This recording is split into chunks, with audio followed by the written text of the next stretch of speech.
बातमी एकनाथ शिंदेंकडून रवींद्र चव्हाणांची शहांकडे तक्रार सूत्रांची माहिती। रवींद्र चव्हाणांमुळे महायुतीत मिठाचा खडा पडत असल्याचं शिंदेंकडून स्पष्ट करण्यात आलंय। दिल्लीत अमित शहा आणि एकनाथ शिंदे यांच्यामध्ये 50 मिनिटं बैठक झाली। शिंदेंच्या आमदारांच्या मतदारसंघातील भाजप प्रवेशावरूनही त्यांनी नाराजी वर्तवली।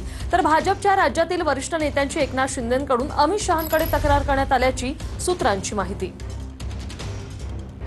एकनाथ शिंदे यांच्याकडून रवींद्र चव्हाणांची अमित शहांकडे तक्रार करण्यात आली। तब्बल 50 मिनिटं ही बैठक चालली। दिल्लीत शिंदेंच्या आमदारांच्या मतदारसंघातील भाजप प्रवेशावरूनही नाराजी वर्तवण्यात आल्याची माहिती। एकनाथ शिंदेंकडून रवींद्र चव्हाणांची शहांकडे तक्रार सूत्रांची माहिती।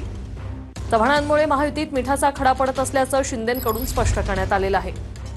दिल्लीत अमित शहा आणि एकनाथ शिंदेंमध्ये 50 मिनिटं बैठक चालली। शिंदेंच्या आमदारांच्या मतदारसंघातील भाजप प्रवेशावरूनही नाराजी वर्तवली गेली।